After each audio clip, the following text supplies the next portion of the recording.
So good evening, and welcome to the discussion of the book Another India by Chandan Gowda. The book is a collection of writings on a variety of themes which, as Chandan writes in the preface, seek to celebrate living moral and aesthetic imaginations that tend to be shut out from our view in modern society. The intention behind is to look beyond the limitations imposed by modern ideas of progress and development at a wider cultural landscape. And in presenting these different vignettes over time in different places, Chandan has sort of sought to present these without too much commentary or too much analysis, in the spirit of sort of showing these different possibilities to the reader and for them to engage directly with these different pictures of different aspects of culture. I will not say more about the contents of the book or the different themes that are covered, but they do span a wide range from folk tales to biographical sketches to presentation of ideas by leading figures in our cultural and political history in recent years and so on. So we have a distinguished panel of individuals who will speak about these different themes, and I will call upon them one by one, and I'll request them to speak for up to 10 minutes. And they can, in addition to sort of expressing their own thoughts on the book, also raise questions, which Chandan needs to take notes on and talk about. So Chandan will speak last among the panel, and will not only share his own thoughts about the writing of the book and what he hopes the book will manage to do and communicate to the readers. He will also address any points that may have been raised by the panelists, and beyond that, we will open the floor for a discussion with the audience. So any of you who have things to bring up, please feel free to do so. And one of the panelists said that it might be interesting also to have a dialogue between Chandan, the author, and the panelists, and we will have it in some fashion, but in the format of the panelists speaking first and sort of saying what they have to say, and then Chandan will address those things when his turn comes. Okay, so with that. You haven't been introduced. Okay. Yeah, no, my name is Shrikant Shastri. I'm a scientist. I work at a research institute called the Jawaharlal Nehru Center in the north side of Bangalore. Okay, so I'll first call upon Indira Chandrasekhar.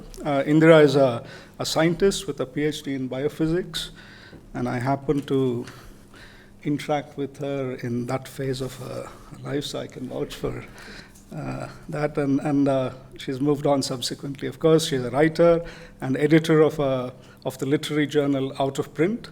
She's the author of a collection of stories, Polymorphism, and principal author of Celebrating the Arts, 40 Years of the International Music and Arts Society in Bangalore. So, Indira.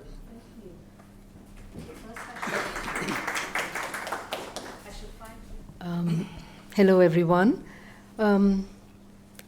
Lower the mic. Okay, is that better? Thank you, Sandhya. Yes, it's such a pleasure to be here. And before I get to my formal points, as it were, I wanted to say to you, Chandan, that this, I think the blurb to the BIC announcement to this says a delightful book, and indeed it is that. It is such a delight to read it, and I think the format where you have these little jewels of essays that are concise, precise, they're not light and frivolous, they have a weight behind them, and you, as a reader, you know that there's more behind, that there's a great deal of research, that there's thinking, that there's reflection. It's wonderful. They're wonderful essays. And I have to add, as a short story writer, for a long time I used to think, I'll just publish in a literary journal. But putting things together into a collection, into the coherence of a book, and the way in which you've structured it makes it most readable, interesting, and a journey. And so, thank you for that. Yes.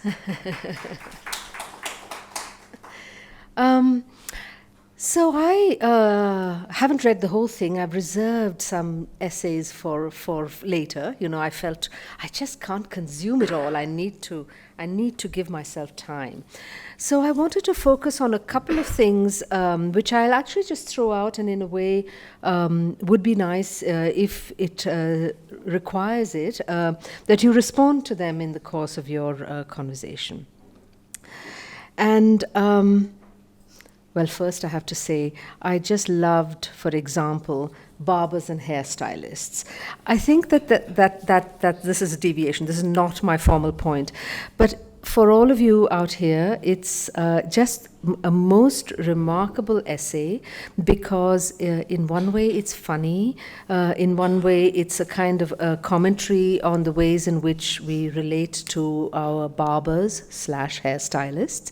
And it also is a real story of how of class prejudice, of inherent class prejudice, of the current status of people who do your hair, and the relationship between all of them. So it's really wonderful, and I had to make a comment on that. But as I said, the three things that I really thought were very interesting that came through this book as you sort of weave through it is, Sandhya's guiding me to not look at Chandan but to look at the camera, so I shall do that. Thank you. Is actually the is language is one thing which I found very interesting. And another was the idea of retelling, the idea of retelling folk tales, or I'm not quite sure if folk tale is an allowed term anymore given the whole subaltern kind of story, but we know what we're talking about, the Janapada Kathe.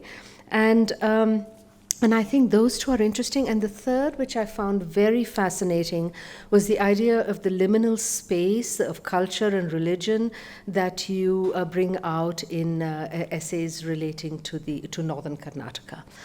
And so I'd like to start by talking a little bit about your essay on how Kuvempu came to write in Kannada.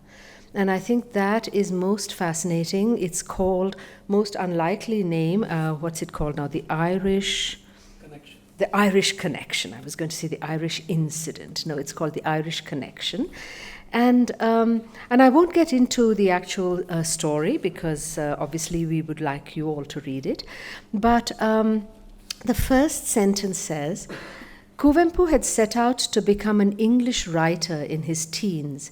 He published The Beginner's Muse, a slim volume of 7 English poems in 1922, while he was still in high school. And then the essay goes on to tell you why he began to write in Kannada. And I thought this was fascinating because you, Chandan, are so steeped in Kannada literature. You write, the connection that we have, you and I, is the translations you've brought to out of print of Anant Murthy, of Lankesh, of Purnachandra Tejasvi, and so on. So you have this ability and this facility to write in both Kannada and English to transparency in both these languages is evident. And yet there's this essay which is critical and which you end by pointing out that the character who then converted, as it were, Kuvempu to writing in Kannada, it was a chance encounter with Kuvempu, and in retrospect, that meeting probably had a more extraordinary consequence than anything else he did in India, referring to the fact that this gentleman, this Irish gentleman, then convinced Kuvempu to write in Kannada, and that has been the source of this extraordinary volume of work that I think drives Kannada literature. And so then I just wanted to pose to you the question of your relationship with Kannada and English, and ask you if you would comment on that. We did talk about it a little bit in our preparatory conversations, and so I think that would be interesting to share. Leading from that, actually, which is a direct kind of transition, is the retellings that fill these pages, the retellings of folk tales. I think just the previous story, for example, the chess match, is a retelling of a folk tale. But there are some of these folk tales that are just quite morally ambiguous, let's put it that way. For example, the story of Puttanna and Puttaka, that is just, you don't know who is having an affair all right, is spying on your wife if you think she's having an affair all right, It just goes on, and you don't know whose side you're on. And it's an extraordinary kind of excavation of social layers. And in those retellings, I want to compliment you on the elegance of your prose, because you are... you're a translator, you're a writer, but these retellings verge on the edge of, well, I wouldn't say fiction, but it's folktale fiction. I don't know where it's born and how it evolves, but it takes a lot of literary skill to tell the story with such conciseness, and I wanted to compliment you on those. But I also wanted you, if you would, if there is time, to comment on the range of stories that you retell from the folkloric tradition, that many of which are in compilations, I guess, in Kannada, and some also which are long sort of epic poems almost that you've retold and concisely. And so I think that was one thing that I found most fascinating and would be curious about. And the third really was about this liminal space of ritual and culture, where, so I, at the moment, I'm working rather slowly, I have to admit, on translating the work of a young Kannada writer called Dadapir Jaiman. And the thing that I find extremely fascinating about his writing, he writes a lot about, he's from northern Karnataka, from a very modest background, and he comes from a Muslim family, and yet they celebrate a huge range of Hindu festivals. And that is embedded in their culture in an organic way, and it has. It informs the way in which his stories evolve, because it informs his relationship with his mother and his aunt, with the community, and it is a fascinating sort of subspace which, in our rather more siloed existence today, one, I think, needs to emphasize. And so you have this beautiful essay about young women and birthing rituals. And I think that is an extraordinary, again, pointer to this liminal space in culture and religion. I thought that's very interesting indeed, and it is not, you're not focusing on one religious space, you're not focusing on one ritualistic, the variety and the range is something that is significant. So I think, through these three things where you're pointing to a modern space in which we are living, and you're pointing to the birth, in a sense, of modernity in Karnataka in many of your essays, but you're also stepping back into this cultural, religious traditions that I think are very revealing of the complexity of Karnataka, and of the Deccan and of India in general, I suppose. And of course, also the complexity of the relationship between English and regional language, if you want to call it that, are all emerge through these very short, beautiful, jewel-like essays that I compliment you on. Thank you.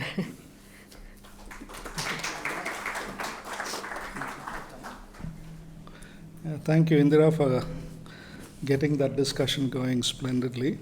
So I'll next call upon Prashant Murthy, who's an associate professor of Persian Iranian Studies at the Institute of Islamic Studies at McGill University. His works include Persian authorship and canonicity in late Mughal India, Building an Ark, and the translation of Amir Khusro's The Nine Skies. On which I'm speaking tomorrow. Okay. I was sent the book in a hurry, but I was grateful to read, I think, almost all of it. I must, second Indira on her compliments to you. I delighted in reading the book on my journey to Delhi. So I have a broad set of remarks to make, because I was trying to think of a thread running through these essays, right? And that's what I'll talk about. So, if I think of this book as an intervention in virtue ethics, right? So you think of normative ethics, discussions about normative ethics in philosophy today, not just in India, but around the world. Broadly, there are three positions recognized, right? You have the position, you have a kind of deontological position. You have a position that would derive virtue from the following of rules, from the heeding of prescriptions, whatever those prescriptions might be, right? You also have a consequentialist ethics, right? An ethics that sort of determines virtue by its ends, by where you end up if you act in a certain way, right? But then you also have virtue ethics, which foregrounds, rather than these two, rather than prescriptions and consequences, foregrounds moral qualities, moral states as ends in themselves, right? Now, I think this is a book this book contributes to virtue ethics, and it specifically contributes to the idea in virtue ethics, which has been known, at least I know it from scholarship on the Ramayana, for example, which is that models of virtue are better communicated, at least more effectively communicated through narratives, through stories, right? Than through the best genre through which exemplary behavior is communicated is narrative. Now, all of the folk tales that Indira talked about, even their moral ambiguity in a way contribute to this model of a narrative virtue ethics. Hence the salience of personalities in your book, Rajkumar, Punit Rajkumar, Kuvempu, Siddhalingaya, Ela Bhatt, Sara Abu Bakr, and others. Each embodies her or his virtues because of their narrative frames. The films they act in, or your own anecdotes about them, your elegant summaries of Kuvempu's play, right? But virtue ethics that depends on narrative for its illocutionary force also depends on people who recognize its language. Here the languages in the mix are Kannada, English, and Hindi, but mainly Kannada and there's a bit of English, and literary conventions, vachanas, a Sanskrit encyclopedia, folklore, theatre, Puranas. In other words, an interpretive community. I think the value of this emphasis on narrative virtue ethics is that it avoids oppressive top-down, state-led projects that characterize deontological ethics. One thinks of Plato's Republic, one thinks of Manu's Dharmashastra, one thinks of the Sharia as well, right? Keeping space open for experimentation, relativism, and humane openness to error, right? All of these individuals, I think, Chandan in a way celebrates their in-principle openness to making mistakes, right? Their own mistakes, for example. This is how I think, so you think of, I think it was Siddhalingaya's initially stern disapproval of folk goddesses and gods, and then eventually an affection for them, right? He realized he was, in a sense, mistaken about them, right? So this is how I think humor functions in your essays on Siddhalingaya and D.R. Nagaraj in particular, and how it functions, its importance to those individuals themselves. A laughter that expresses not the failure of projects of Bildung, as Shripto Kaviraj argues in the context of Hegel, right? Kaviraj has this wonderful essay on humor in 19th century Bengal, and he argues that like in Hegel's lectures on aesthetics, humor there, laughter there is an acknowledgement of the failure of projects of Bildung, of larger projects, of collective projects of education, larger visions, totalizing visions for what a society should be like. Here laughter is not, it doesn't signal the breakdown of collective projects, but rather the impossibility of such all-encompassing systems in the first place. This also complements your choice of the essay as a genre, right? We know that the essay, at least in its origins in Montaigne, originated in or arose from a basic skepticism towards systematicity, right? And therefore a kind of emphasis on the tentativeness of any take on reality, and the emphasis on, therefore, on a certain perspectivalism, right? So I think this also contributes, it enriches the tradition of the essay in that sense. So I have a broad question, maybe two, maybe I have a question and a remark. As you know, in I think 1984 or 5, I think it was, Alistair MacIntyre argued in his After Virtue, which is one of the most important 20th century contributions to virtue ethics, that the abandonment of Aristotelian ethics during the European Enlightenment was the abandonment of teleological ethics, of a collective consensus on where and how we want to end up by the practice of virtue. He opposed the individualist or subjective ethics that arose in its place by calling for a return to Aristotle's model of community ethics oriented towards collective happiness. And this has, one thinks of this as European now, but in fact it has a rich history in India because of the Mughals in particular, right? You may know this from Muzaffar Alam if you read him. Their sort of normative visions for what the empire should be, ethically speaking, were heavily based on Perso-Arabic elaborations of Aristotle's Nicomachean Ethics, where, so Akhlaq-e-Nasri, for example, a famous 13th century text, it's from Iran, Mongol Iran, but became very important for Mughal India as well, right down to the 19th century, and lithograph prints in the 20th century in Urdu. There was a vision of Mughal society, right, that ought to be collectively oriented towards philosophical speculation. Of course, for the privileged few, but there was a sort of a pyramidal approach where each individual group collectively achieved the potential they were endowed with, divinely endowed with, right? So that's, it's not entirely European in that sense. Yeah. So would you agree that the many overlapping moral visions your essays present aim at small scale? So not the Tusi model, not the Akhlaq model, not the Mughal model, which is sort of large scale, but small scale and internally heterogeneous socialism as a collective ethical goal. Because I think socialism is one thread that runs right through, even in the humor, actually, not just politics, right? So that's kind of one question. And the other is more of a remark, or maybe a question, not sure. Kuvempu's ideals of the universal human, Vishwamanava, as unconfined by community, and Darshana, I think, is his, right? I read it in a hurry. Was it? No, but you don't have an essay on Aurobindo. It is Darshana. Who is it who opposes Darshana to Parampara here? I think it's him. Anyway, I read it. So, as experience attentive to but autonomous of tradition, I think it's Siddhalingaya. All right? The humanism of Siddhalingaya, D.R. Nagaraj. Aren't these Kannada iterations or versions of the decolonial human subject we see upheld by several Asian and African intellectuals? There's a strong focus on Karnataka, but aren't these actually iterations of what we see, for example, in Gora, Tagore's Gora, right? Where colonial history forces Gora to confront, the impossibility of his Brahmin orthodoxy, right? To realize he's actually Irish. He's an Irish foundling.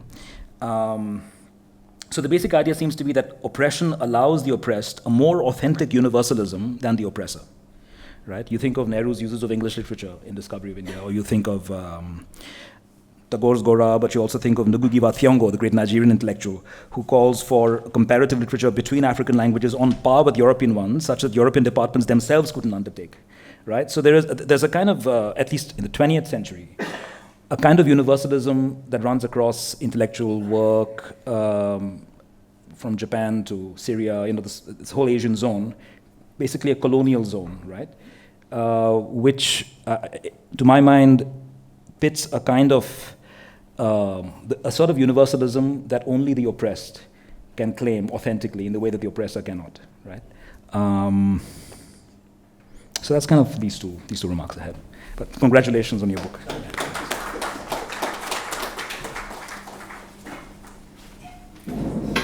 So Next, call upon Chukki Nanjundaswamy. Chukki Nanjundaswamy is a member of the collective leadership group of the Karnataka Rajya Raita Sangha and managing trustee of Amrita Bhumi Agroecology School in Chamarajanagar.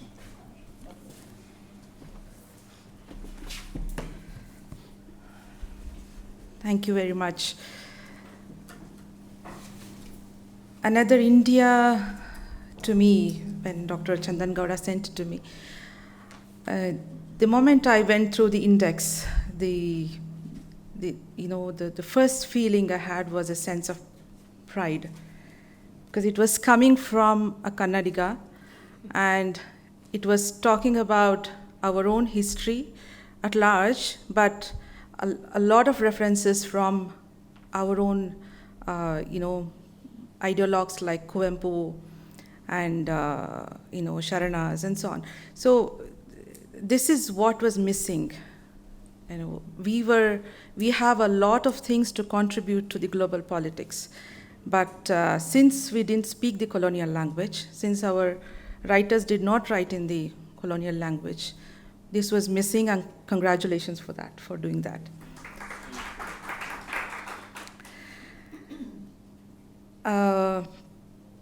Frankly speaking, I had no opportunity to go through the whole book, but whatever I have gone through, the feeling I have is an overall, it's a gentle reminder. It's a gentle reminder about our own history of diversity, coexistence, and pluralism to the kind of people who are in this hall and to those who are making noise outside. And I think it's not that we have forgotten our history, but we are made to forget our history. And we need to be reminded through different forms of expression in this way. So it's a beautifully knit collage between already the previous speakers have expressed how the references goes from the folk tales to the ideologues like the Tagore or Kuvempu or Ambedkar and Lohia. It just travels through, and what I really liked from what Mr. Ashish Nandi has said, it's empathetic but non-judgmental. It has a democratic way of speaking, and we tend to hear and listen about ultimate truth. Now this is the time of hearing about ultimate truth, and there is still a space for debate and discussion in this book. So having said that, many of the personalities who are referred in this book, Kardal Shamanna or Narayan Reddy, this kind of people are Tejasvi. They're all very familiar and personal to me, so I really enjoyed reading all of them. Thank you so much.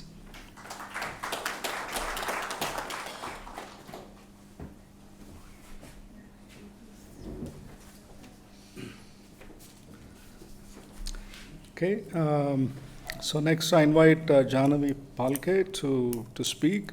Janavi is the founding director of the Science Gallery Bangalore, and she's been directing this since 2018. She previously held a faculty position at King's College in London. She's a historian of science and the author of Atomic State, Big Science in the 20th Century India.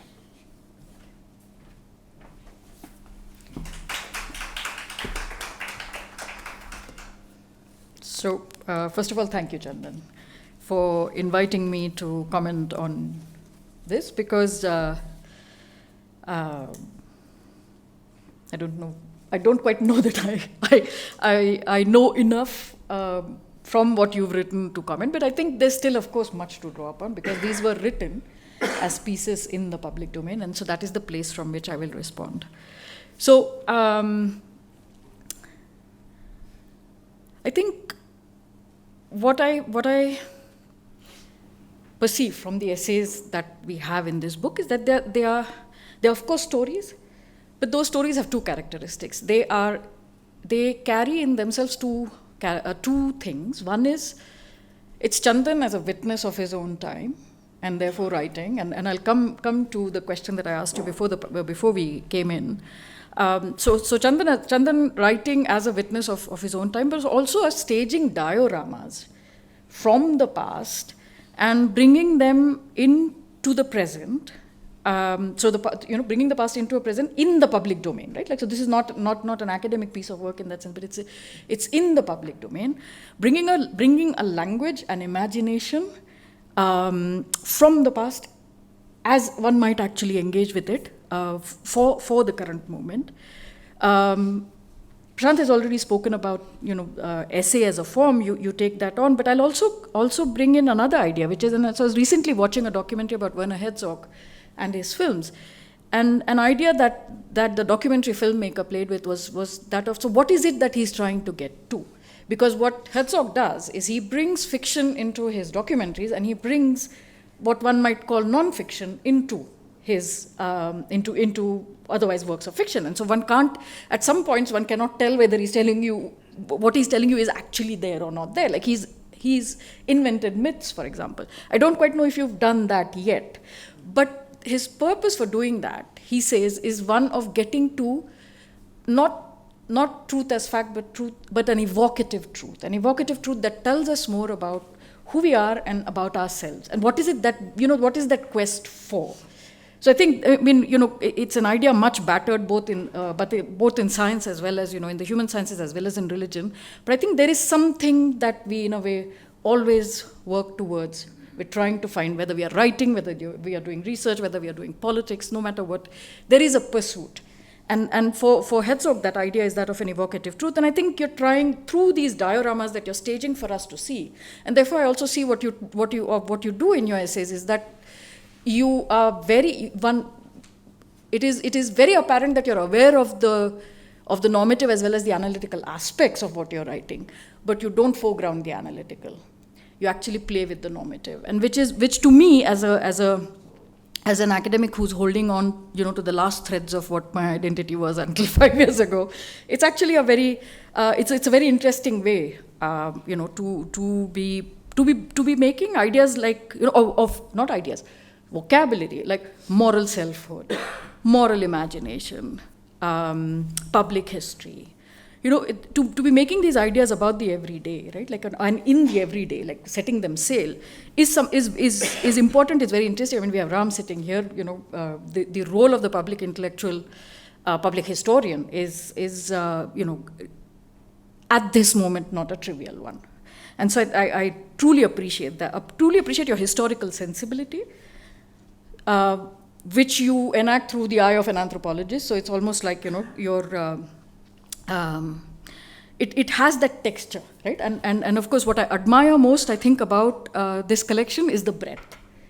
There is a breadth in terms of time, but also in terms of subjects, right? And which brings me then to essays that I have enjoyed reading. And again, I mean, what I mean by range is, we are reading about Millets and Krishna Bairegowda, to Kuvempu, to, other figures that I am familiar with, and some less familiar with.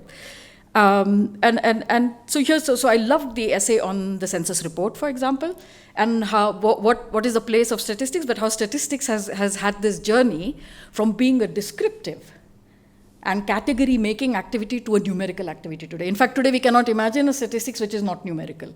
But you sort of, you bring us this census report back from the past again to tell us, like, okay, look, you know what? Here's a stage. Watch this. This can be something else.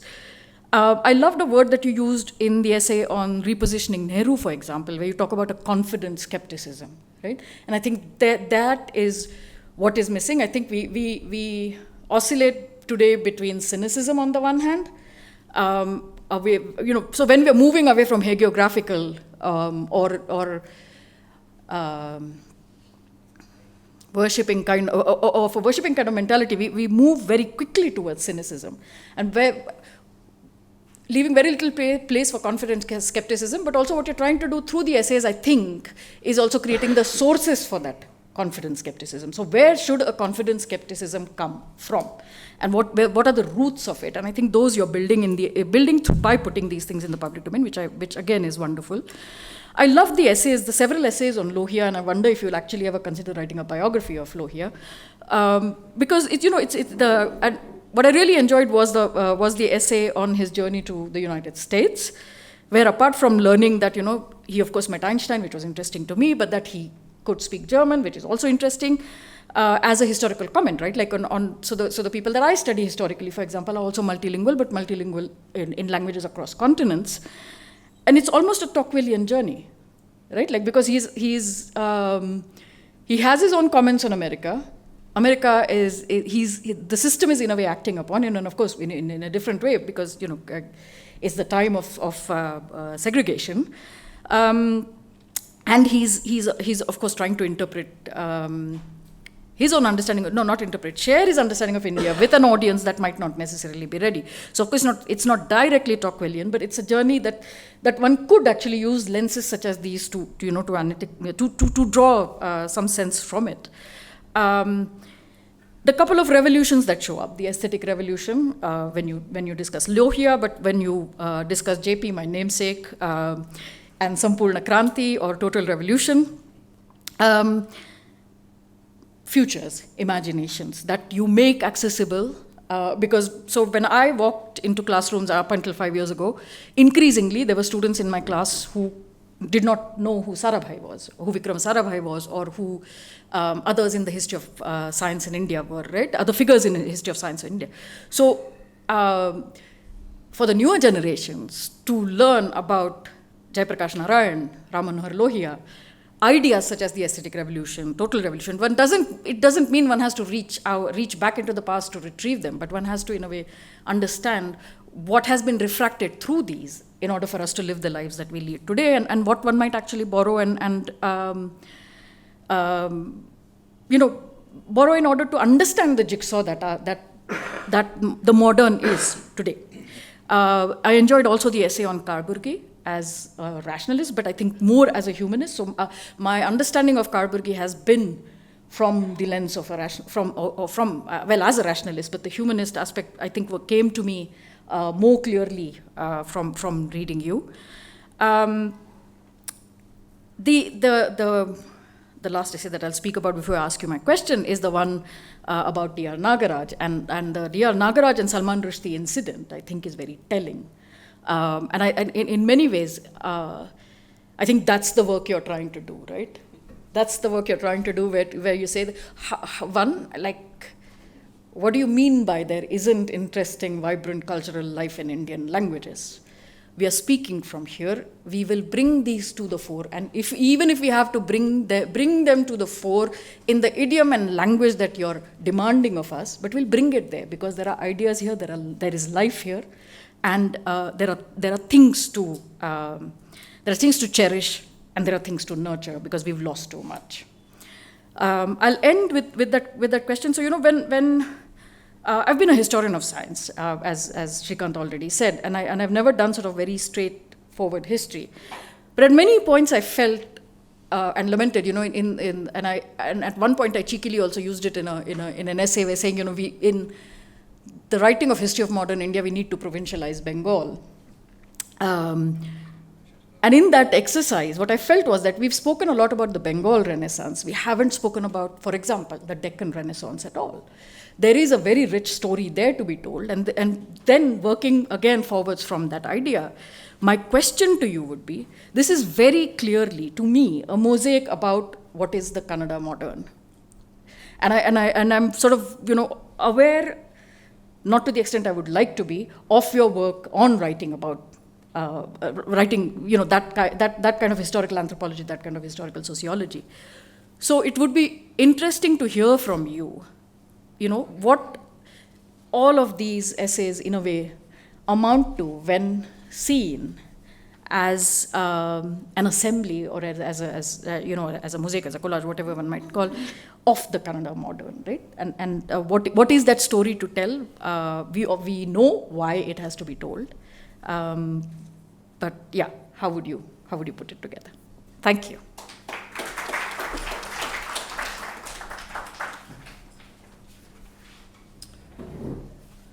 Okay. Yeah. So the last panelist before Chandan comes to the mic is Prithvidatta Chandrashobi. Prithvi teaches history and humanities at Kriya University. His research and writing focus on the literary and religious histories of southern India, Indian intellectual traditions, and higher education in contemporary India. Thank you, Srikanth. It's a pleasure to be here. The advantage or the disadvantage of speaking last is many of the things that I wanted to talk about have already been referred to, but I could restate them in my own way. What I want to begin with, before that, I'd read many of these essays when they were published, and I think some of us were also present when these essays were being written, when Chandan in another room would be furiously typing, to meet some deadline, and we would be waiting for him to come up to the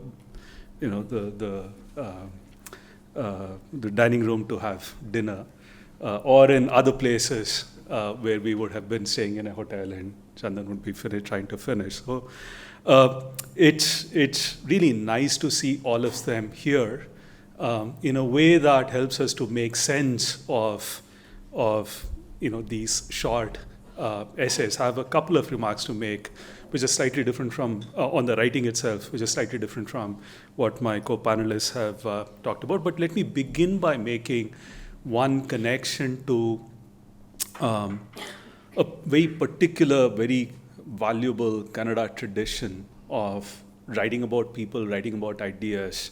And I was reminded of this very pleasantly a couple of weeks ago. I was in Bangalore and I was at an event where the Bahurupi publication in Chitrakala Parishad was releasing a few books, and I picked up a few copies, few books that Bahurupi publication had published.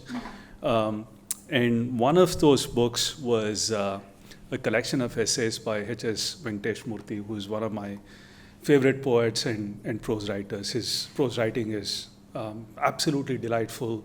It's a pleasure to read, the Kannada sentences which just jump out of the page and provide such pleasure to the reader. But what reading Venkatesh Murthy reminded me of that day is this tradition in Kannada which tries to see the good in people and tries to foreground that. So this essay, this collection of essays, was about the 20th century Kannada writers that he had met. And it's more or less, character sketch, about 10 pages, 12 pages, about 3,000 words. Beautifully written. He would write about someone like K.S. Swami, for example, and his friendships with, Puthi Narasimhachar or other contemporary writers, some quarrels that he may have had with them. But there is nothing unpleasant in that narrative, right? And there is a deliberate effort on the part of many of Kannada writers, despite the disputes that they may have with other writers, despite the many fights they may have on the streets or in seminar halls, or accusations that they may level against others. There's a lot of ugliness in Kannada literary criticism or in Kannada cultural politics. I'm not denying that. But there's also this fantastic tradition where there's a deliberate effort to reconstruct the good, that we can aspire to achieve. And reading Venkatesh Murthy's essays reminded me of that. And I want to, also say that reading these essays again reminded me of that. And that was, a very, I don't know whether Chandan thought about it deliberately, but there's that effort to see the good, the positive, the virtuous, the aspirational, if not in reality, at least as a possibility. And that's actually what gives this set of essays a very distinctive presence in our public discourses. I mean, when we write about our public lives, when we write about our cultural politics, quite often it's difficult to, be anything but negative, right? And therefore, it's the delightful prose, it's the the pleasure that one derives while reading these essays about people, about ideas, about texts, about stories. But there's this this dimension, which is a living presence in Kannada literary writings that I felt is truly remarkable, and that's the first thing that I wanted to point out. The second, as Janavi was saying, I mean, situating oneself, locating oneself, that location from which Chandan is trying to write is also an important point that needs to be underscored. It's not just the breadth of topics, but where do these topics and characters and ideas and texts come from, right? There's that they're present in a particular geographical location, that they're present in a particular linguistic context. I mean, there are figures from outside like JP or Bhimavva I mean, less so Bhimavva, but JP and Lohi are the two exceptions in that sense, where they're being looked at as authors who have written in English or who have acted in contexts outside of Karnataka. But this location from which Chandan is trying to see the world around us, trying to make sense of it by using ideas and resources which are available to us to imagine different futures, different possibilities. That's again something which is quite significant. The third point that I wanted to make, again, some comments have already been made about the nature of writing, but there's a couple of very specific points that I wanted to make. I mean, Ram is here, he's probably our finest columnist. These are written as columns, but they're not columns, right? I mean, they're not columns by any stretch of the imagination, and you would be surprised that any editor would have published them as columns, right? I mean, you will be surprised when you see them, right? But Chandan pulled off that trick for a pretty long time in Bangalore Mirror and in other places. What is actually quite remarkable here are two or three things, right? I mean, we started writing, when we started writing in the public domain, blogging had just come of age, and there was a certain kind of informality to writing, where you could write about anything, and you could write, the length could be a paragraph, 3 sentences. I mean, these are pre-Facebook day blogging, writing that I'm referring to 2003, 2004, 2005, 6, 7, if you really want to be specific. So many of us tried writing, especially in public domain, using blogging as a medium or as the thing, and you could, whether it's on Blogger or you could even buy a domain for a very cheap price and start posting on a regular basis. So that gave a lot of scope to experiment with writing. And many of our advisors, especially in the academia, were not happy that we were blogging or writing in informal manners, and which they saw as a waste of time, waste of energy away from the kind of academic prose that we were supposed to produce and journal articles or book manuscripts that we were supposed to present. But there's that informality of blogging in Chandan's writing. But there's also the rigor of a philologist, right? That comes through not in the prose per se, not just in the sentences, but in the way that he might take a word and work with it the way a philologist would work. Right? There are many examples. You can take one simple word and have an entire essay around that, 2 or 3 pages, 700, 800 words around that. So that, the informality of blogging or the narrative style in which he often writes is not simply an excuse to write simple-minded,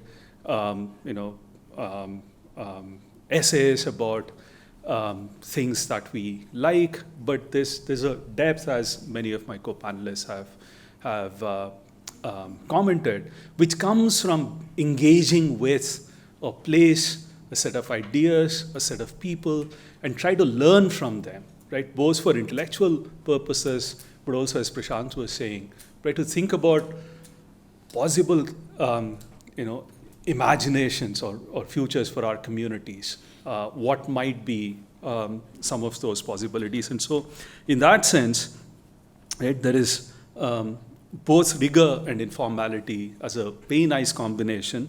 And I think the great virtue, and this is something which has not been said before, he writes with great restraint, right? And that restraint comes both in the form of not over-analyzing or not bringing in social science analysis, which comes quite naturally to all of us. From school days, we are taught to reach certain conclusions and to give, certain, preach in very specific ways. So in that sense, that restraint both in writing and in analysis, and particularly, as many of my co-panelists have said, by foregrounding narratives, right? Many of these stories, many of these columns are, 80%, 85% anecdotes or stories, where he's, with great restraint, letting those stories speak for themselves, and then have some, comments at the end. Not all of them, follow the same pattern, but that's one dominant mode of presenting ideas, presenting,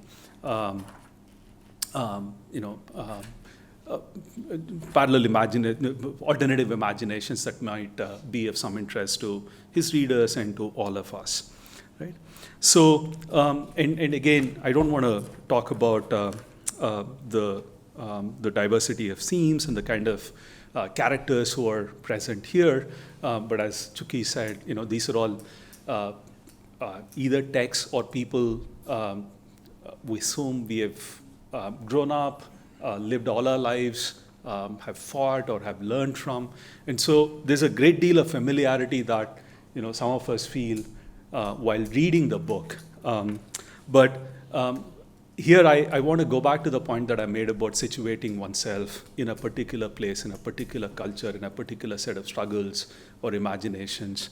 Partly because in English, I mean, it's not uncommon to have hundreds of essays written on someone like Kadidal Shamanna. Right?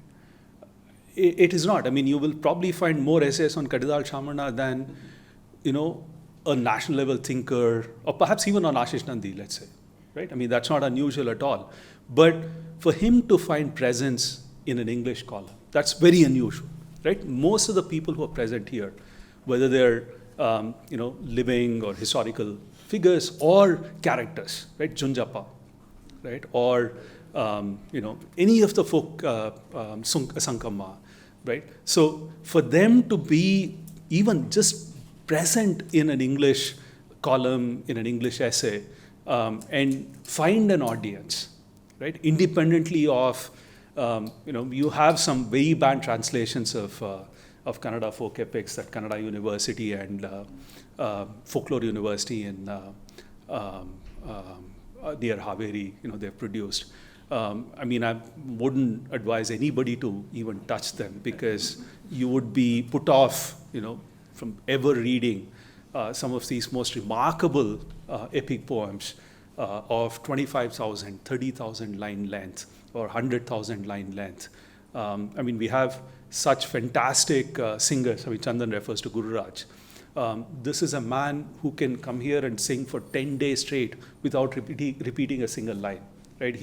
In his head, he holds about 3 lakh lines, and an amazing singer. Right? For all of them to be present in this world and be spoken about, that part of that dimension of the location from which Chandan is writing is something that I wanted to note. Let me end by making a point about something that I'm struggling with. I'm not clear how to articulate this, which comes from the title, right? Another India. When we think of another India, right, there is a tendency, I mean, one way to look at it is to see this as a call to recognize a more authentic, a more genuine, a more real, a more grounded India, right? The reason why we want to talk about folk characters or Siddhalingaya or Kuvempu is because they're more rooted in an India that we would like to see realized. But the title for the past couple of days also made me think about a couple of other things, right? What are the different ideas of India that we are confronted with today, that we are trying to either as constructs or as plausible realities which existed either in the past or in the present, right? If you're thinking about an India which is supposed to have been, produced by a Vedic Brahminical imagination, right? Or an India which is supposed to have been produced by a secular modern imagination, or an India which is now being fashioned by a Hindu right, modern Hindu right imagination, or an India in which whether it's Shishanal Sharifa or the Kannada folk poets or all these other characters who come alive in this book, they have a say not just as living presences, but as authors of their own destinies, authors of their own visions of life, of new possibilities. So the reason why I'm, it's going to be a long elaboration if I were to speak on this, but the reason why I'm bringing this up is because I think implicit in many of these discussions is a concern over who is actually producing our imaginations, right? Is it being produced by a set of elite, whether they're Persian elite or Sanskrit elite, or even classical Kannada elite, or is there a possibility of in some real world in which we were or are part of, where even the folk poet who sings about Sankamma and produces an understanding of patriarchy which is morally ambiguous, but which also within it possesses seeds of resistance. The moral imagination itself, or the ambiguous, complicated moral imagination itself, is one part of it. The content of it we could critique, but I think the bigger concern, the bigger question for us, and has always been, has it always been possible for all our communities to be authors in some way? Right? And this is the question of power and culture, particularly in the pre-modern context, because it has implications in how we think about our contemporary India. And I think the title itself, in that sense, right, even though Chandan is not making it explicit, is a provocation, is an invitation for us to think about what is it, what are the different Indias that we are trying to work with, or understandings of the ideas of India that we are trying to work with. And where does the question of, or how do we situate the question of authorship of culture within this, right? And with that, let me end. Thanks for this opportunity.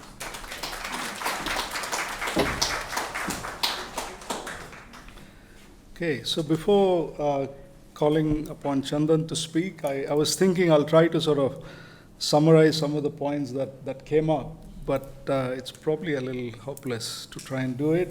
But I'll mention a few things that I thought I might want to ask Chandan based on what the panelists said. Obviously, all the different strands in this book, Chandan has sort of focused on, thought about, and written about because, and in the context of contemporary culture, because, he sees relevance to this in the present day and in our future imagination of culture. And not all the topics that are covered are, at least to me, obvious in that context. So maybe you can say a little bit about what do you see in your own mind as the relevance of, maybe a selection of things, not everything. And the second thing that that came up is this issue of whether and how you're trying to present sort of a view of the Kannada cultural universe. It's certainly part of what is being done, but I don't know if it's a very conscious dimension of what you're trying to do in this book. So you might want to say something about this. And the third aspect that came up is this sort of this business of discourse through telling stories and narratives. And of course, that has a grand tradition. I was sort of recalling, I don't remember when, during the last hour, about one of the Yaksha Prashnas, where Yudhishthira answers by saying that the different ways of judging what is the right thing to do are all fallible, and the best course of action is to follow the Mahatmas, right? So, and of course, it's one could go round and round about that, but I guess this tradition of sort of trying to work through not necessarily only ethical questions, but also perhaps even those of aesthetics and sort of a sense of how to be through these stories is certainly, it's a grand tradition, but one can ask, so if one of these sort of stories about one of the characters that's discussed in the book is told, there is sort of an anticipation of a dialogue, either internal or with others, that will ensue from there, right? And I'm sure Chandan himself has gone through those internal or collective dialogues. So how does one, in other words, take up one of these stories, and how do you see it, evolving into a worldview in cohesion with other stories that one is narrating? So, okay, with that, I'll let Chandan speak in terms of not only what he has to say in terms of what he hopes this book will convey to the readers, and to address specifically some of the points that were brought up by the panelists. And I request the rest of you to either elaborate, if necessary, on what you had in mind to ask, or clarify as the Chandan speaks on. Thank you, Shrikant. Thank you, everyone on the panel. I'm overwhelmed by the care with which you have read through the book, even when you said you haven't read the entire book. So I'm really happy. It's truly a privilege to be listening to such perceptive comments. And I must confess, this book has been out, I must have sent the manuscript 2 months ago, really, and I've not actually looked through it since. And I myself wasn't sure how it might seem to anyone reading it for the first time. So this has been very, very helpful to get a sense of whether whatever I might have felt intuitively, how much of it was actually correct and how much of it may have been misplaced. But I'm pleased to think that if I brought all of your comments together, I think they would, nothing seemed to not fit in with what I felt they would be doing. So I'm really happy to hear these comments. Each of you has raised many questions. I'm not sure I can go through each one of them with the kind of care they would need. Very quickly, Indira, thank you. When you said my relationship with Kannada, it's actually a question I can answer, but it'll seem like a strange answer. Strange in the sense, I must, autobiographically, when I was in college, I was very serious about wanting to be a writer, an English writer, and Naipaul was a hero, and I was reading a lot of high quality English prose with the explicit intention of becoming a writer. And I don't know how, when I started my master's, at the end of my BA, which was done in Bangalore, I wanted to do an MA in English, and my father, was a civil servant who had studied English himself, must have been risk averse. English literature, writing, this is something that is not a stable path. So he said, he was a big admirer of M.N. Srinivas, the sociologist, and so he would say R.K. Narayan said, M.N. Srinivas's writing should be part of the Indian writing in English canon. Read his Remembered Village, it reads like a novel. What makes you think you can't do these things inside sociology? And Siddhartha, who is not here, he was a social anthropologist, he was a friend, so the whole thing came together. Of course, sociology. And I had no idea how absolutely arid the field of social science is, but I went into it. And since my MA, I've been truly kind of wandering about in an unsatisfied manner, and Prithvi is witness to this, for constantly complaining about the things we were forced to read and respond to. At least the sociology in India was somewhat better. It was more anthropology, but the US situation is a lot more different. It's more specialized, etc. So there I was just feeling angry about sociology, but not doing anything else. And also, during my MA days, I felt if I had to write about India, it had to be in Kannada. And English would not work to write, to access fictional kinds of things. So I stopped myself from writing, and I was agonizing inside social science. And so cut 20 years, I'm back in Bangalore after my PhD, wanting to seek a life outside academia. But of course, I was sucked back in to the law school. Mahesh Balasubramaniam,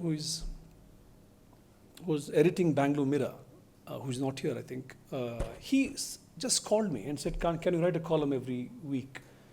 And he said, it's only 500 words. It's not very difficult. And he had turned the tabloid into a broadsheet, and he was looking for columnists. And I said, fine. And like Prithvi said, he gave me a free hand to do whatever. And I must also say, when I was in high school, the Illustrated Weekly was something I read very dutifully, and I was really happy about Prithvi Chandan's notes on the last page. And if he recommended Nirati Chowdhury, I would go buy the book straight away. Tanita Tikaram's album, I would buy that straight away.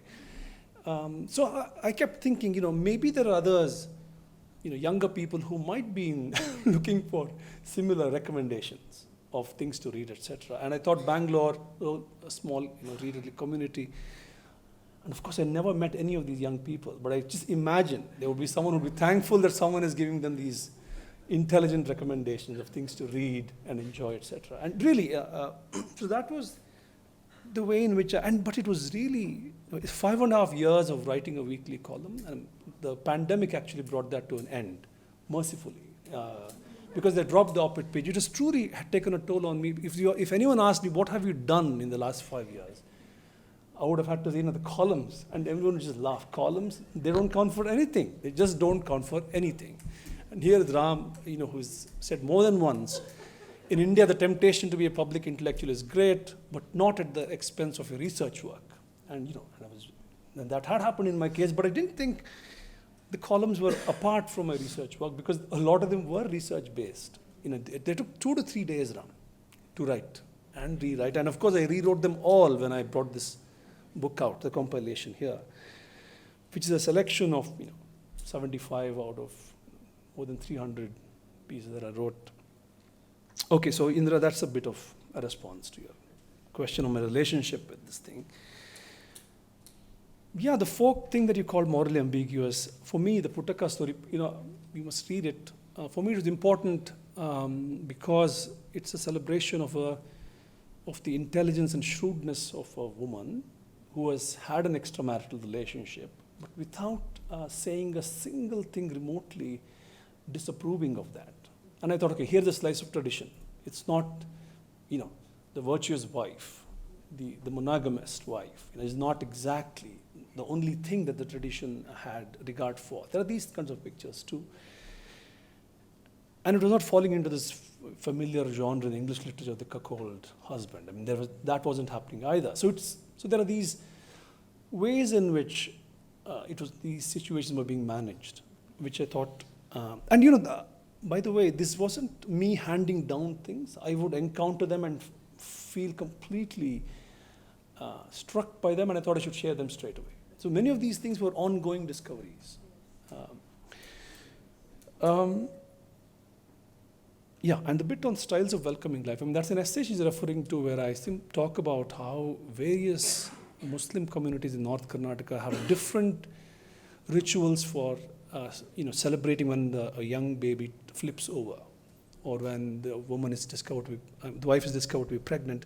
This was, I hate to be explicit about my motives, and I can be in this case. When discussions of communities have become so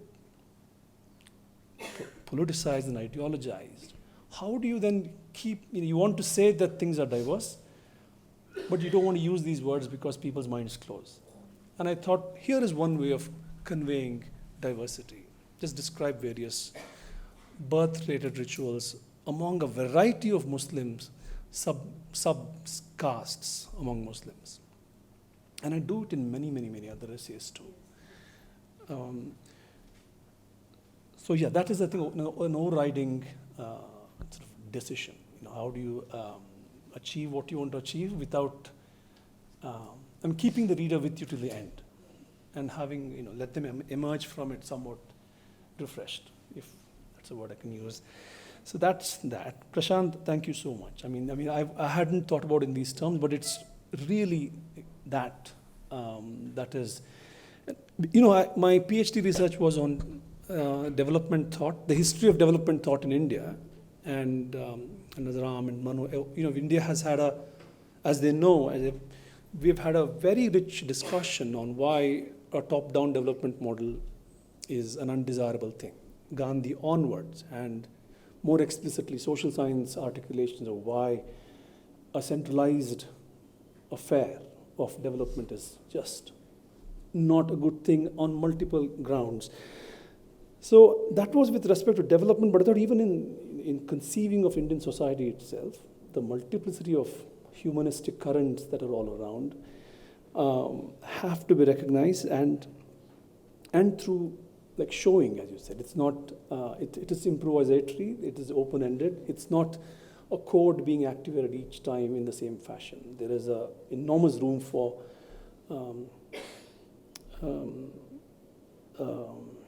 self-improvisation, course correction. I hate these phrases, but there's definitely an open-endedness which allows things to be a lot more tolerable. Experimentation is what you said, and that's definitely the case. And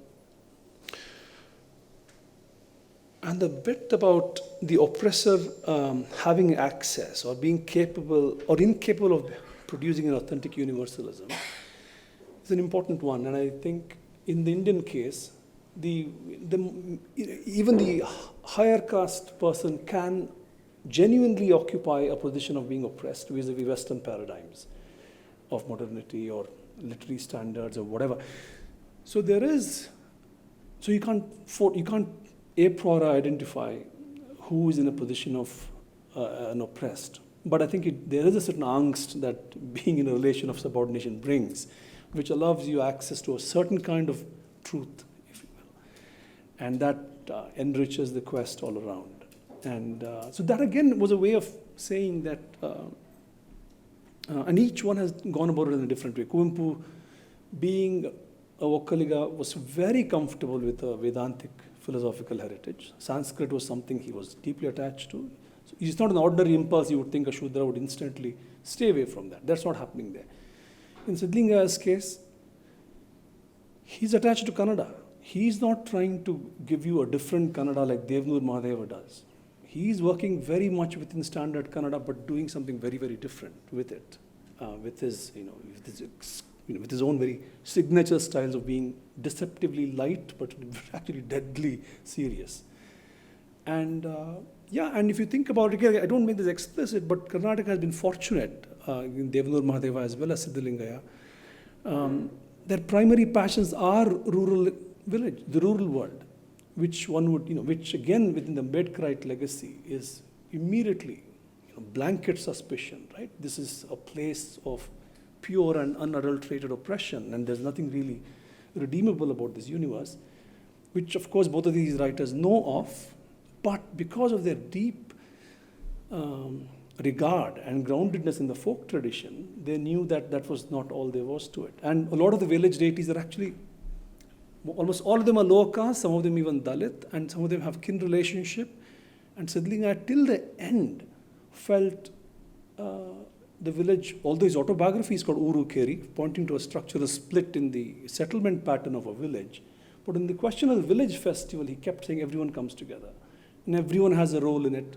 And for me, and there it would be like being this egalitarian, kind of an ordinary egalitarian mindedness, saying, are you sure? I mean, everyone has the same importance in what they do? Yeah, they all have a share. He would never play the game of, Dalits have a lower role there, and that must be corrected, remedied immediately, otherwise it's not a festival worth defending. He never endorsed that. For me, it was very special that he saw that space of coming together as crucial. I mean, for what, I don't know, I didn't probe further. Are you saying utopic possibilities open up because of these things? And they're worth holding on to, etc. And Devanur Madhav, even the recent book on the RSS, the long and short of it, all the analogies are from a village. What happens when a village is faced with danger? So anyway, I'm straying from the point, but one of the concerns when I'm in the book is somehow the rural that gets completely, in economic planning or even in films these days, no one, it has a very marginal, neglected presence, and its role is large. I mean, it is the huge world, and it's a scandal of epic proportions, but doesn't seem to bother people. Our commentators, planners, state, politicians, even who are elected from rural areas, rarely do you, subsidies, yes, little, monthly stipends, yes, but that's not how you think of that world. So when I say folk stories, or I really disapprove of the term folk story, not because of anything else, the very term puts it somewhere else. You just don't see it as being part of the contemporary moment. You see it as something that may have been said in the past, now dead, of some curiosity perhaps, but otherwise no living energy is there. But the point is they're living and they're flowing all around us, and that's something. And talking about them is to become aware of this world, which gets shortchanged all the time. So Chuki's comment, thank you, Chuki. Really touched by your compliment of the gentleness of the tone. And I think even Prithvi was trying to say that there is a long tradition of old Mysore writing, I would suppose, where it is, it is non-confrontational. It tries to, be somewhat. I don't know if I am explicitly modeling myself on that, but there is that voice. D.V. Gundappa is one of them. V.C. Tarama is another. They wrote hundreds of essays, and it's in that mode of trying to appreciate the good. And Prithvi was right to point that out. I'll come to that later. This thing about it's a contribution to global politics, I think it's a very, true, but I wish that was not the case, in the sense, it need not be, it need not have to take the form of, translation and making it available like this to make it available to the world. The world must have been curious about it on its own, and it shouldn't require someone from here to do it. But that's the way that things are stacked. But I understand what you're saying. It's good that something like this is available. But it's also, there's a paradox there, I think, that I wish wasn't the case. Janavi, you're so right about the evocative truth. Thank you for that phrase. I've not heard that. But I think as attempt at trying to somehow get people to appreciate a point without going through analytical steps through the form of the story, which the richness of the imagination is something else altogether, and which is being eclipsed all the time. So I was trying to do just that.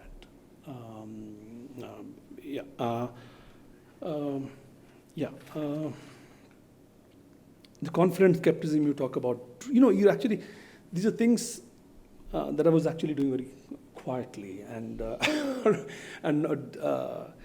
the Lohia journey she talked about. If you read that bit on Lohia's travels in the U.S., I mean, why is that? What is that doing in a book on another India? He's, narrating his experience in the U.S. Tocqueville is an interesting analogy, actually, comparison. It is like that, but he's a bit of a cosmopolitan, although he was suspicious of cosmopolitans in India. His socialist priorities are right. When he gets off the airport and he finds all these cars, hundreds of cars, his first comment is, how can America and India be friends with this country having so many cars? And I thought that was such an extraordinary comment on structural relations. And then, of course, he's confident. He meets Einstein. He meets this great labor union leader in Detroit. And it's an extraordinary world, which, there's I forget the organization that is set up to promote world government. And Harris Wofford, who is a young, sort of white, aristocratic, actually, family, who's come to India, spent a year with Gandhi, written a book on it, goes back and is part of that organization. And he travels with Lohia the entire time. He's left behind a 100-page account of, and he was he's the first white student in Howard University. This is an extraordinary. So he was the civil rights consultant for the Kennedy administration, and there is that world. I thought, where is that? What is stopping anyone from striking up these sorts of things these days? It should be easier than before, but you don't see those things. Sorry, I shouldn't. Yeah, it is about keeping the future open and passing on to the new generation. I think it's definitely something I was doing, self-consciously, because I really felt, forget the new generation general readers. I mean, even if you did social science, it's if you did MA sociology, you will not read JP's thoughts or Lohia's thoughts, or Nehru's thoughts, or even Gandhi's thoughts. Gandhi's Hind Swaraj come in sort of rate. I mean, that's a different story altogether. So it's very odd that our own intellectual history exercises have just, done away with the most creative people we have had.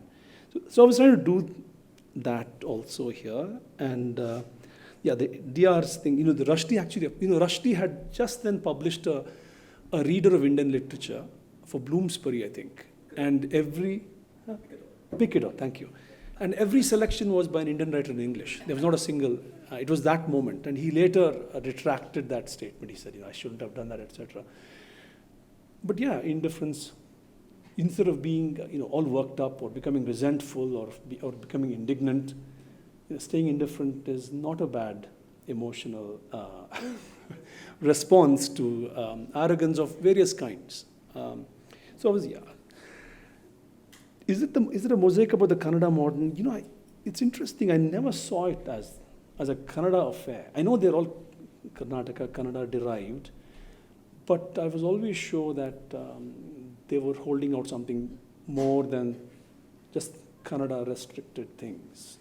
And the idea was really to, this book was to invite people from other corners of the country to embark on similar, kinds of looking around. And it'd be great to get someone from Orissa to do something like this. We don't know what's. Yes. Sorry. I keep forgetting this. Yeah. Thank you. So in that sense, it was not self-enclosed. It is sort of reaching out, opening out, and Prithvi's comments. Absolutely. Seeing the good in people. I think that is. Yeah, that wasn't a self-consciously chosen thing, but I had become aware of it. One of my colleagues at APU had said, Chandan, you see too much cultural goodness. I don't see that around me. And that had made me become aware that this. And I was even wondering, Anant Murthy would always say, if if things become too sweet, it becomes unbearable. So, and not about my writing, generally. If it's poetry, and he said Navya had become that, had become abstract for its own sake. You had to have protest poetry to shake them out of that in the 60s. But I took care of this, I think, because goodness comes in various forms. O.V. Vijayan's goodness is very different from Anantamurthy's goodness or Siddhalinga's goodness. And I thought that was a healthy it was not homogenizing goodness in any different ways of being goodness. And on this, I must say, since Ram is here, Gandhi's autobiography has this extraordinary feature. Right? The minute he is critical of anyone, the very next sentence he will assure you that they were not bad people. That there is, and even the teacher who asked him to copy the word kettle, he was one of the best people. I can never forget him. And the person in England who chides him for forgetting his manners and whatever, I forget his name now. He immediately says he was one of the best people.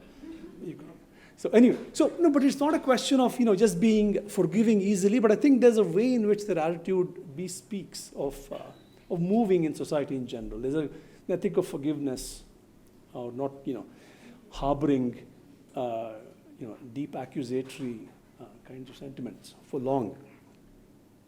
Yeah, yes, the restraint, I suppose, they're restrained, I think. Thank you. So, Prithvi, the question of, is there a more authentic India? Yeah, another India is just to get you to pause. And there are different kinds of Indias, and these are humanistic currents, which, again, I mentioned this in another occasion here. The Ashish Nandi's, one of his formulations is communities in pre-modern times in India felt free to have prejudice about each other, and they allowed themselves to be prejudiced, and they allowed the other to have prejudices about themselves, and without harboring annihilationist tendencies. So I see that disclosing these various humanistic currents is not to suggest there's something deep underlying them all or some grand synthetic unity is possible. It is just that they're all there. And I'm not even sure if they're all commensurate or can get along or should even try to assimilate each other or some such thing. I mean, they're all there, and one needs to be aware of. And there are power dynamics here, clearly. Some have a better chance at surviving than the others. So, but I didn't get into those sociological questions here. And communities as authors, absolutely. Again, one of the Junjapa story referred to as the cowherd community. You read that rendering of the epic, it's cows and ghee. Who are their idea of the elite are people who have milk and ghee every day. Those are the elders. So there's ways in which the elite is conceived of in a pastoral community, and where it's Junjapa is an avatar of Shiva's son. His name is Veerabhadra, because he's been locked up inside an iron-walled fort because he's untamable. Anyway, so even these imaginations of Shiva take on such intensely different forms.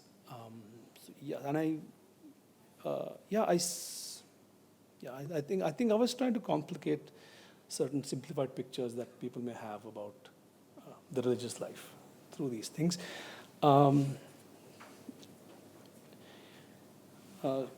Shrikant asked me if there's any particular thing I can pick out. There's a story I would urge you to read if you get a chance, called The Servant Girl and the Goddess. For me, that was, reflecting a socialist ethos. This is a folk community trying to do that.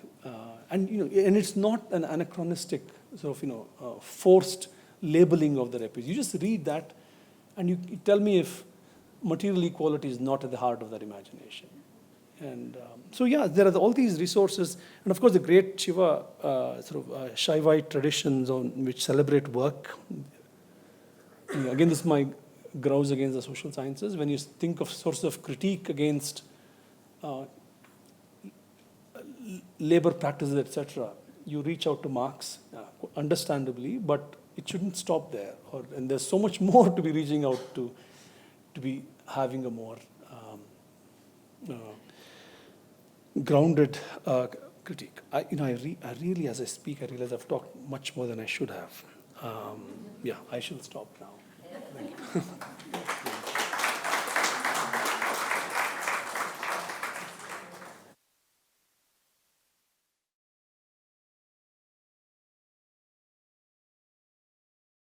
We should open the floor for questions from the audience, and if there is time after that, we will come back to whether we cover the ground with the panelists' questions. The questions can be to the panelists too. Exactly, yeah. So the questions can indeed be, yeah. Hi, this has been actually very helpful, and you have alluded to this, but I'm having worked at the grassroots for a better part of 3-4 decades. One of the things that has bothered me is the fact that there are no social science, at least as a social scientist, tools or methods that would bridge the gap between the kind of narratives you're talking about and public policy. Even public policy teaching at universities is actually pretty bland. And I'm wondering if that is a role that some of us, you all occupy spaces of relative independence as writers and academics. I wonder why there wasn't a bureaucrat sitting here being asked the question that I'm now asking. So I'm wondering whether the role that, if you see a role now for people like us, if you want to call us English-speaking elites or whatever, to actually help do that, because I think it's only in societies like this that we can do it. It can't be done in Western societies, which are not pluralistic, to be very blunt. It's we who can do it. So your comments on that. Yeah. The question of policy is complex in the sense there are so many domains. But it's just the rural question. The absolute certainty with which people think, the planners think, the bureaucrats, and even the faculty of agriculture. We have Prabhu here, who was a student of an agricultural university. They're all into modernizing. They may have a regard for organic agriculture, natural farming, etc. But is there a confidence that both rural and urban India can coexist? Everyone is talking about in 2050, this 75% of India is going to be in cities, and let's plan for that. Tamil Nadu actually has a committee which is preparing for a fully urbanized Tamil Nadu. They want to be ready. So this is the thing. So how do you now go about challenging these visions? Chukki is part of a movement that is very much committed to challenging this vision, and the difficulties are enormous. And columns in books can only be small interventions. Even a movement seems like a small intervention. The 1-year-long dharana of the Sikh farmers on the outskirts of Delhi to question that you can't get a bigger non-violent protest of that scale anywhere in the world. And what has it become? A blip in public memory. Forget about the bureaucratic memory. So it's a very serious situation. But the education, I think, is a place where higher education and even school education, where some of these certitudes about directions towards modern futures will need to be unsettled. And yeah, we'll need to think about how. Any other answers? Well, I totally agree with you. There's a clear disconnection between the universities and the intellectuals and rural India. And even the public policies which they come up with, in terms of budgetary allocations and so on, it just makes no sense, And this has been our struggle since since we got independence. But, the agrarian crisis has grown to such a level that in the last few months, the farmer suicides has restarted, has begun again in our own state, and the government statistics, the state government of Karnataka, they have come up with the statistics of 251 farmers having committed suicide the last 6 months. But as somebody working at the grassroots level across Karnataka from the movement, farmers movement, we know that the number is at least 4 times bigger. Okay, but none of the urban, even the conscious elite educateds are worried about it. They're not even talking about it.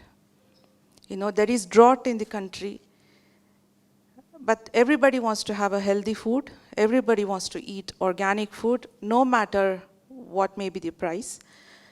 But nobody wants to think about what's happening with the farming community who are growing their food. And this is the harsh reality of our country.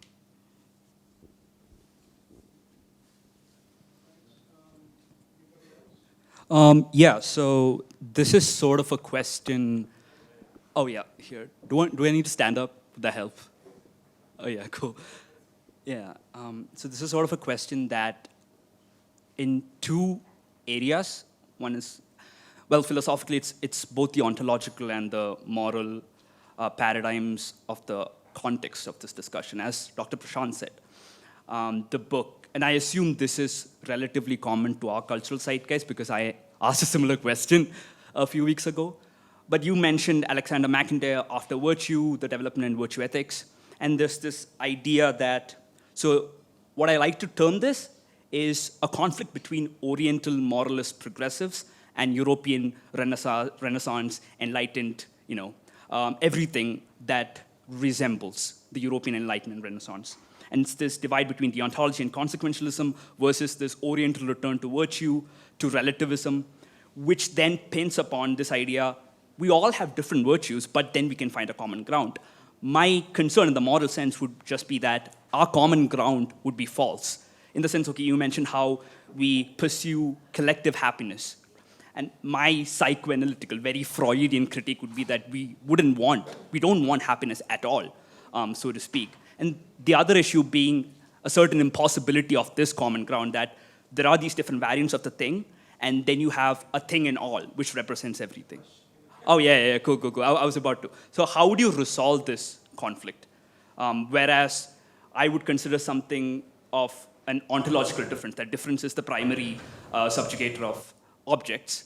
How would you resolve this? Dr. Prashant and Dr. Chandan, because I feel like Chandan might have a different view of this. I don't read Chandan's essays as opposed. In fact, I read the fact that it's a collection, in a way of essays, celebrates difference. And what I like, as I said towards the end of my note, is that the connecting thread seems to be socialism. I don't see why you think people would not want to be happy. I mean, unless one is committed to some kind of theory, which then demands justification, right? The connecting thread for me is sort of small-scale, internally differentiated socialism. In fact, he seems to find socialism as a kind of organic philosophy already in folktales. These villagers are socialists; they don't know it, right? So, I don't see a conflict there. Just add to that. I mean, see, this is also sort of making much of the idea of difference. I think there are specificities. They might not map onto each other, but that doesn't make them incommensurate. They might not be congruent, but it doesn't make them incommensurate. It doesn't make them antagonistic in any sense. So I think these assumptions that difference somehow means that it's a conflict, it's a difference of conflict or a difference that creates conflict is a highly problematic idea, which is precisely why we are, in many ways, confronted with the kind of problems we are today, right? So I think it is. I just want to kind of add, maybe not directly in response only to your question, but what the other sort of thing I wanted to say, and in a way it builds on what Janavi just said, is the thread running through your book also is non-atheist socialism, right? And there's a figure who's important for Lohia and the Samajwadi Party in North India and in parts of Karnataka also, which is the person I'm thinking of is Swami Sahajanand Saraswati. Right, as in 1950, he's the Hindu counterpart to Ubaidullah Sindhi and Maulana Hasrat Mohani, Muslim socialists, right? So they take seriously, like as your book does, right?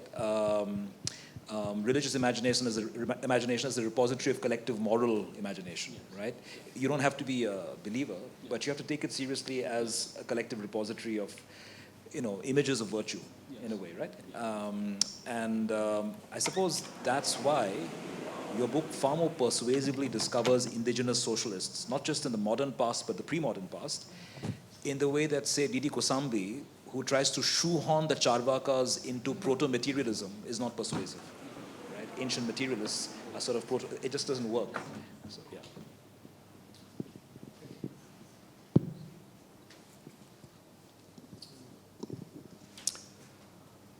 The other questions from the audience? If not, Manu? yeah. If not, perhaps, yeah. Are there things that are still to be discussed further?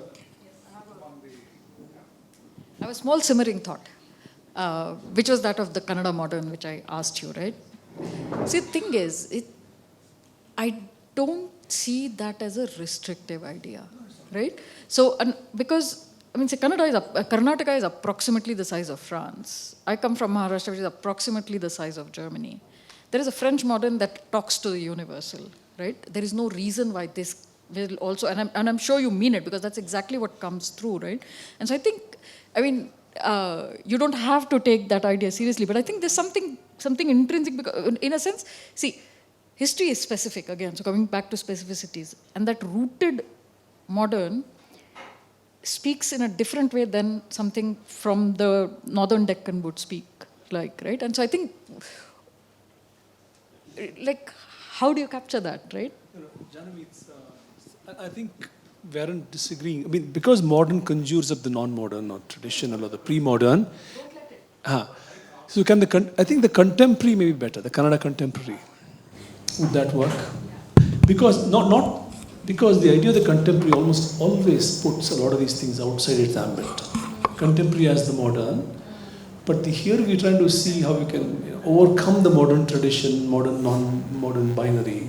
And if we say modern, if we might, given the weight of the word modern in designating the others, I'm just wondering, that was all. But I think I'm completely with you on how what you want to designate with that thing. Yeah, I see where your impulse to resist modern comes from. No, so you speak in your mic, it's being recorded. Oh, sorry. Yeah. No, so I think the impulse to resist calling it modern and why contemporary might be better. I'm not happy with contemporary myself, but there might be another word that could come. But yes, I think we kind of agree. Yeah. I actually had a comment that goes back, back to a literary kind of world. And your comment about Sidlingaya's idea that the village contains the coming together in the village, and he's non-critical of the hierarchies in that process, if I can sort of summarize it like that. And I'm just reading a story by Bama, the Tamil writer, and translated by a new young translator actually. And in that it's very interesting. It contains this idea where, of course, she being a Dalit writer is coming from a place of criticism, contains the idea, and also being a feminist, the protagonist is an elderly woman who, in a sense, everybody comes together for the village festival and everybody has a place, and yet she is neglected. I'm just summarizing it very briefly. And so it's very interesting when you, when you observe the same sort of ritualistic coming together from different points of view. Bama's story hit me very much as you were talking. Yeah, except that Sidlingaya wouldn't, Bama is trying to say what? That there's fracture here. She's trying to see a fracture in how the relations are working out. Yes. But he wouldn't see it that way, even when he notices that very much. So, which told me that there's something else he's trying to view as the potential of these coming together moments. And he is critical of hierarchies. It's not that he's uncritical, but will he let hierarchy and the inequality exhaust everything else? Or structure everything in a fashion that leaves nothing else outside of that hierarchical relationship? That's what I think. So it's a completion of a world kind of thing, a completion of a system, let's put it that way. Yeah. I think it's non-system. There's no system. You're trying to see it as, there's an openness to how things can evolve. It's not closed already. Yes, okay, fair. Yeah. I was a mathematician once. There are open systems too. Hi, my name is Arunesh. My question relates, not connected to the book, but with so many thinking people, I'd like amplifications on the sort of personality of the Kannadiga who's taken to such sharp communalizing instincts in parts of Karnataka. I've not been able to reconcile that. I'm a Kannadiga myself. So what has caused this sudden... I mean, the South, there is, politically we know that till the recent thing, we were the only ones in some ways nurturing that spirit of strident hate and Islamophobia and things like that. So what is it? Because the Kannadiga, as I know, overgeneralizing when we speak in small sentences, is more non-confrontational, kind of accommodating, from the Mysorean culture and read literature that little literature I did in English. I don't read Kannada, unfortunately. So any thoughts on what caused this? I'm sure there are writers who've written. I don't know if there are people who can point me to writers who've studied this phenomena. I would be keen to learn. It's disturbing, deeply disturbing as a Kannadiga. So. The formation of the Kannada humanism is a huge question, and we can just have some ready pointers. The Vachana movement has had a role there, right? Various dissent movements have contributed in their own ways, and they're region-specific. District by district, you can have different episodes of how those moral worlds have evolved. But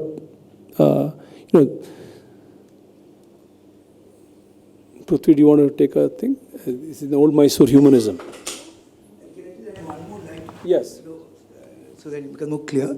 If you look at the southern Dravida or below the Vindhya belt, we seem to be, as a state, more amiable to such ideas. Not that there isn't a groundswell of RSS movements in Kerala, but it doesn't turn into results in the hustings. So there is what is it that makes that happen in one state where there is a lot of presence of communal organizing, but it doesn't translate into political power?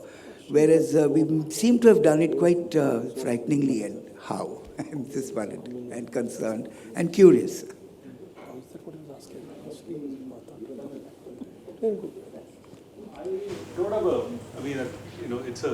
It's going to be a long discussion if you want to talk about, what makes the state more hospitable towards certain kinds of political imaginations and so on. But I actually want to respond to something that you said in the beginning, and that also takes us back to the first essay of this, which is about the kind of stereotypes in this volume, which is about the kind of stereotypes which exist or don't exist, right? As soon as you get off in the Delhi railway station, you become a Madrasi. That's the stereotype. Anybody who doesn't speak Hindi the way a North Indian is, speaking Hindi, even if I speak in Hindi, I'm still made out to be a Madrasi, but there's no specific Kannada identity. And what's actually quite interesting, and this is where some more recent discussions about Kannada identity themselves have become quite fascinating within the cultural politics of Karnataka. If you look at the films, and Chandan has referred to many of them, particularly in the essay on Rajkumar, there are historical films made over the last 50 years which have become sites for Kannada filmmakers to explore what it means to be a Kannadiga, right? What are the essential qualities of, if there is an essence of what it means to be a Kannadiga, you can find it in films like Mayura, for example, or Ranadira Kantirava, or, even right up to the present. So there is a very particular definition of how a Kannadiga is more virtuous compared to people, even within India, of other languages and so on. And in some ways, there's an internalization of that goodness which exists within us. And one thing which has become quite apparent in the context of Kaveri or any interstate dispute, especially the river water disputes, all our neighboring states seem to think of us as pretty quarrelsome, aggressive, I mean, sometimes they even come out and say bad people, which is at odds with our own perception of how, virtuous we are, how dharma abiding we are. I mean, that is the argument which many of these films are making. And actually, that was one of the points that I noted down to discuss in my presentation. And it's really interesting that the book begins with that essay on the absence of Kannada stereotypes on, Kannada speaker or on a Kannadiga. I just wanted to mention that. May I jump in? Yeah. So I think you're over-reading the communalization of Karnataka. The BJP's success here has more to do with the breakdown of the Janata Party. And a large number of people who win on the BJP ticket are essentially non-communal. They just happen to be acquiescing in the, in a party that is much more powerful. And the historic accident that the Lingayat community and Yediyurappa joined and led the BJP is what actually led to, again, tremendous electoral success. So I would still say that the communal element in Karnataka is still confined to some narrow pockets, and the vast majority of people who do get elected on that ticket don't necessarily share that ideology, but are going with the flow. Okay. Yeah. As you were saying that in the universities, they have almost done away with, studying about Gandhi or Lohia or Ambedkar, These are the creative minds of this country. As part of the academia, how do you want to make a proposal for, how do you want to intervene there? Because it's a very serious question, I think. Can I add a difficult rider to that? Yes. In the context of the book, because I think the difficulty with these thoughts getting into the curriculum is that they sort of find it difficulty to be part of an intellectual system that's already entrenched in the curricula, right? So now, at least the step in order to get it there has to be to sort of breach that barrier. And so the question that comes to my mind when you're asking the question is, what is the role of sort of foregrounding of these systems or bodies of thought in the form that you've done now? Can that contribute to the effort to sort of internalize in the education system these bodies? Thank you, Shrikant. Shuki, usually academics tend to play it safe. They will teach something when there's a ready-made set of commentaries available. They will rarely take this, choose a text and lecture on it or make people read it without supportive commentary. So now Gandhi has become written about so much in the last 15, 20 years, and Ambedkar also. So I can imagine academics feeling more comfortable about reaching out all these articles and books and then proceeding with the primary articles. So it's that kind of a process. I mean, it's not that automatic either. It also requires a certain imagination on the part of the instructors to even think that there is something of value here. Please remember, if you want to teach cultural studies, there's already a canon is available. Textbooks are there, the big standard debates are there, etc. That people could wait for that to happen. Some could be more daring, innovative, etc. In the Indian context, but I don't know. I've never been to an Indian Sociological Association conference. I don't know if a debate there may do something to ruffle some curiosities, but I don't know. It's a complex question. But as things stand, the theory courses mean social theory, classical, contemporary, it's that standard thing. In political science, you have some space for Indian political thought, not so much in sociology. But Srikanth's question, this book is, I think, as much is directed to a general audience, and while it's trying to actually wrestle with an academic audience. Because no, I know that this is not the end goal you had in mind, but since the question was raised, how can it contribute is something that's what. Yeah, I mean, it's just to provoke curiosity. That's all it does. Among the Chandan, scholars, among the scholars, end up taking it up. Yes. Srikanth, may I say something? Yes, please. I think I would address this a little directly. I think the first step is to resist this totalizing new education policy. For when we got autonomy at the undergraduate level, each college, each department had the freedom, the autonomy to design its own courses. So in the English department, it was possible for me to have Sartre, anti-Semite, Hannah Arendt, and Hind Swaraj, and have ancient texts going back to bits from Amir Khusro. So I think it's not difficult. I would not even say it's impossible, but it needs the intervention of teachers as people who are into their cultures. So if I could do it at the undergraduate level, there's no reason for anybody, especially at the master's programs, to say that it cannot be done. So I think it calls for some kind of confrontationist politics, and that these are larger questions. These are not just academic questions. So if it could be done in 6 semesters in the general English classes and the optional English classes, as we sort them out, specialized classes and the general English classes, to have Ambedkar.